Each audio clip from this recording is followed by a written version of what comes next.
Hello friends, welcome back to my channel. I hope so आपण मैंने बहुत भल थे, खुशी थे और सुस्थ थे। तो आज ब्लॉग को बहुत बहुत स्वागत। सो फ्रेंड्स, आज ब्लॉगटा खास करी आम मान बहुत ही स्पेशल कहीं आज मो सासू माने मो बोर श्राद्ध।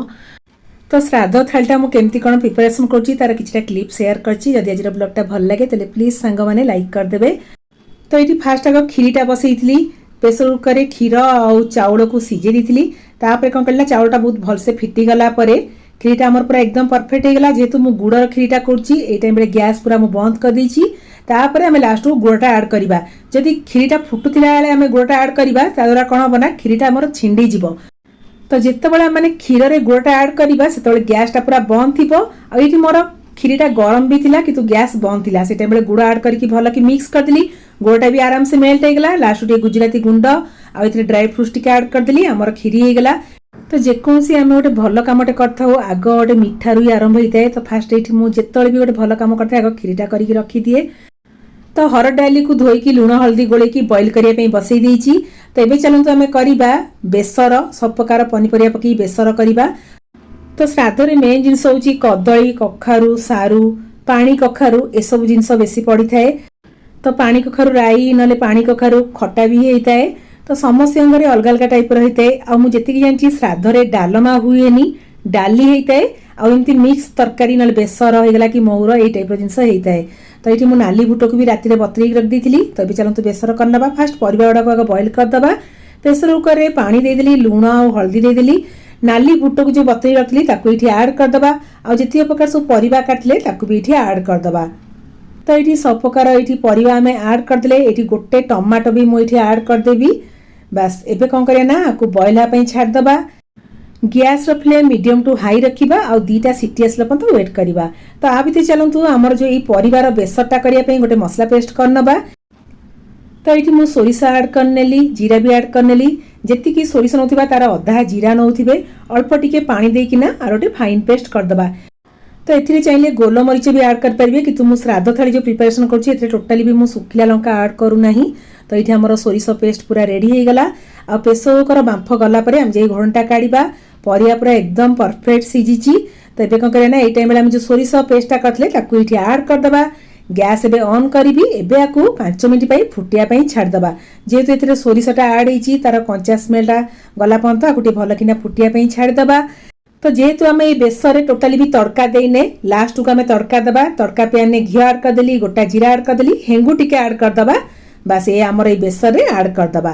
फ्रेंड्स जेहेतु हेंगू आ जीरा ऐड होती घीरे भी आम तड़का देचे। जेहेतु श्राद्ध थाली प्रिपेरेसन कर सब जिन घीरे ही करी। तो तड़का दे सारा लास्ट टिके धनिया पत्र ऐड करदेली। एबे कौन करें ना 2 ରୁ 3 मिनट आपको भलसे फुटिया छाड़दे। ये टिके थिक ग्रेवी टाइप जमी आमर हो। तो आम बेसर पूरा डन। फ्रेंड्स आम श्राद्ध थाली रे गोटे भजाटे भी आमर ऐड होता है जोटा हूँ कदली आउ सारू पड़किना भजा। तो कदली सारू को काटिकिना रखी दी। एबे कड़े रे घी ऐड करदेली जीरा ऐड करदेली हल्दी पाउडर टिके ऐड करदेली भलसे फुटिगला कदली आ जो सारू काटी रखते ये ऐड करदे। तो ये कौन करें स्वाद अनुसार लुण टिके ऐड करके 5 मिनट सीझा छाड़दे। तापर ये आमर कदली सारू भजा भी रेडी हो गला। तो जेहेतु श्राद्ध थाली प्रिपेरेसन कर लंका किसी भी ऐड करनी कौन मसला भी ऐड करनी पूरा सिंपल उपाय करुच्ची। आ श्राद्ध थाली रे गोटे जिनस हूँ तो जहाँकर श्राद्ध थी जो जिनसटा भल लगे से जिनसटा से पत्र रे बढ़ा होता है। तो मो सासू को पाचिला आंब बहुत ही भल लगी थाए। तो पाचिला आंब तो थाली रे बाढ़ी कि भाविली पाचिला आंब टे खट्टा भी करदेवी। खट्टा करने पान मधुरी जीरा को टिके हल्का से भाजिकी रखी चूरी भी कड़े टिके घी ऐड करदेली जीरा भूसम पत्र ऐड करदेली हेंगू टिके भी ऐड करदेली भलसे फुटिगला जो पाचिला आंब काटी रखते ऐड करदे। चुटकी भर लुण हल्दी पाउडर ऐड करके 1 ରୁ 2 मिनट भाजीदे। तो अल्प टिके पानी देकी आंबटा को टिके सीझा छाड़दे। 5 मिनट भितर आंबटा बहुत बढ़िया से पूरा बॉइल हो पूरा जेली टाइप रही। तो ये मुझे जीरा पान मधुरी को भलसे माने भाजिकी चूरी भी देची। तो ये 5 मिनट पर आम आंबटा बहुत बढ़िया से सीझी जाइए। कौन करें आम गुड़ ऐड करदे। गुड़े कलरटा बहुत भल आसता है आमती भी गुड़टा हेल्दी। तो मुझे सब जिन जिन मीठा आइटम करुच्ची गुड़े ही करुच्ची। तो ये गुड़टा ऐड करदेला परे एबे कौन करें ना आम जो भजा मसलाटा रेडी करते पान मधुरी जीरा ये आम ऐड करदे। तो आम आंब खटा भी डन।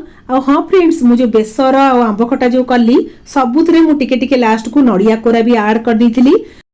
तो मो सासू को साग बहुत ही भल लगता है। ये साग को भलसे धोईकिना छोट छोट करी काटी नेबी। फ्रेंड्स श्राद्ध तो बहुत सारा जिनस होता है तो मुझे माने पारुची तो सेतिकी मु करुची तो आई होप सो मो सासू भी बहुत खुशी हेबे आपण मानक भी ये स्पेशल ब्लॉगटा निहाती भाबरे भल लागिबो। तो ये चलतु शागटा भाजी नबा करे घी ऐड करदेली जीरा ऐड करनेली कखारु टिके एठी ऐड करनेची तो अल्प टिके नाकु स्वाद अनुसार लुण ऐड करदबा। शागटा बेले बेले कौन ना खारिया लगता है तो से खारिया अंश को कम करने आपण मैंने अल्प टिके कखारु ऐड करदे देखिए शागटार माने खारिया अंश कमी जीवो आउ शाग भजा बहुत टेस्ट भी लगी थाए। तो ये शागटा भल से सीझी गला परे लास्ट टिके नड़िया कोरा ऐड करदबा। आपण मैंने चाहिए एथिरे बड़ी भी भाजिकिना भी ऐड कर पारिबे। तो ये आमर शाग भजा भी रेडी हो गला। फ्रेंड्स सब काम सरला परे लास्ट को मुझे भातटा बसई देली कहीं आमको भात रांधियार अच्छी आ दही भात भी टिके करियार अच्छी। तो ये चलतु आमर टिके अट्टा काकरा पिठा करनबा। तो ये काकरा पिठा करने कड़े गोटे गिना मु पानी देती तो से कौन करे ना हाफ कप गुड़ देदबा घी ऐड करदबा चुटकी भर लुण ऐड करदबा आ पान मधुर टिके ऐड करदेली गुड़टा को भलसे मेल्ट होगा छाड़दबा पानीटा बहुत बढ़िया से फुटीगला आम कौन करिया ना ये गोटे कप अट्टा ऐड करदबा। तो गोटे कप पानी पाई गोटे कप अट्टा और हाफ कप गुड़ तो अट्टा काकरार यहाँ हूँ परफेक्ट मेजरमेंट। तो ये अट्टा को गुड़ सहित भलसे जंती देला 5 मिनिट टिके स्टीम रे बसई दबा। तो हल्का आसिया गरम थिला बेले गोटे जगह काढ़ी अल्प टिके घी ऐड करके भल कि चकटी दबा पानी हाथ करी केबे चकटिबनी अल्प टिके माने गोटे चमच घी ऐड करके चकटी देबे आराम से चकटी हो जिवो। एबे छोट छोट गुळा करके एमती हाथ रे प्रेस करके काकरा पिठा छाणी नबा। जेतु श्राद्ध थाली प्रिपरेशन करछि तो एठी मु सब जिंस घी रे करछि करे रे एठी मु घी गरम कर देथिली तो गरम हो गला परे घीटा ए पिठा डक में फ्राई कर नबा। तो पिठा मान भितर सबुठु इजी होछि अट्टा काकरा आ जेहेतु एटा गोटे हेल्दी अट्टारे होउची आ गुड़रे भी आम मैंने करुचे आ घीरे फ्राए करचे तो बहुत ही हेल्दी जिनसटा। तो आपण मैंने खास करी जदि पिला माने मिठा खाया पे इच्छा करती आपण मैंने ए टाइप रो अट्टा काकरा करिकना भी पिला को खुआई परिबे बहुत भल रेसिपीटा निहाते बे ट्राई करिवे। तो ये अट्टा काकरा फ्राए कला बेले गैस रो फ्लेम मीडियम टू लो रखिबे तो बहुत बढ़िया से माने हमर अट्टा काकरा हेइची ऊपरु क्रिस्पी भितरु सॉफ्ट बहुत ही बढ़िया लागिबो। तो आमर हेल्दी अट्टा काकरा भी रेडी। एबे चलतु डाली टिके तड़का देबा तड़का पैन में घी ऐड कर देली जीरा ऐड करनबा हेंगु टिके एठी ऐड करनबा ग्रेटेड अदा भी ऐड कर दबा। बस एबे हमें कौन करे ना ए तड़काटा को आमर डाली रे ऐड कर दबा। आ ये डाली बॉईल कला बेले मु तेजपत्र दालचीनी गुजराती सब बॉईल कर देथिली तातरे बहुत बढ़िया से गरम मसला फ्लेवरटा रही जाइछि। जेहेतु मु मिठा डाली करूची तो बेसी पानी दउनी तो लास्ट टिके गुड़ ऐड कर दबा। तो आपको टिके पूरा थिक टाइप कर देली जेमती पूरी रे हम जगन्नाथ मंदिर जो अबड़ा डालीटा मिले बस सही टाइप रो मिठा डाली भी डन। सो फ्रेंड्स एबे चलंतु मो सासू मां को पई आजिर श्राद्ध थालीटा लगेई नबा। तो ये गरमा गरम अरुआ भात रांधिला बेले सेठी दही भात भी मु कर नेइथिली जोटा कि श्राद्ध थाली रे लागि थाए। तो आज स्पेशल दिन में श्राद्ध थालीटा मुझे केमती कौन प्रिपरेशन कली तार ब्लॉगटा पूरा शेयर करची। जदि आज ब्लॉगटा भल लगे फ्रेंड्स ताले लाइक करेंगे सांग मान शेयर करेंगे और चैनल नुआ आइथिबे ताले सब्सक्राइब करेंगे। तो श्राद्धरे मुझे बेसी किसी जानी तो जेतिकी जानी मुझे कली तो घरे यही टाइप करना सासू माँ पाखे एमती भोग लगे था। तो ये घरे भोग लगे सारापर बाहर भी आम गोटे पत्र बाहर भी भोग लगे था। कथा थाए जे श्राद्ध दिन खास करी ब्राह्मण भोजन दिखाई थाए तो आम मैंने मंदिर जाइकिना ब्राह्मण भोजन पाई ब्राह्मण को दान करके आसता। तो जी आम पारू चेष्टा करूँ करने तो यहीपरि भाव में मो सासू माँ श्राद्धटा माने मिसिकिना करूँ बहुत ही खुशी लगता। आ खास करी मो सासू माँ आशीर्वाद सदा सर्वदा आम मानक पर अच्छी। मो सासू विषय में जहाँ भी कहि जिते भी कहि बहुत कम हम आ बहुत बड़ भाग्यवान। मो सासू माने गोटे भगवान रूप गोटे बहुत बढ़िया बहुत भल मनीष तो आशीर्वाद जो आम मैंने जो भी अच्छु बहुत भलरे अच्छु।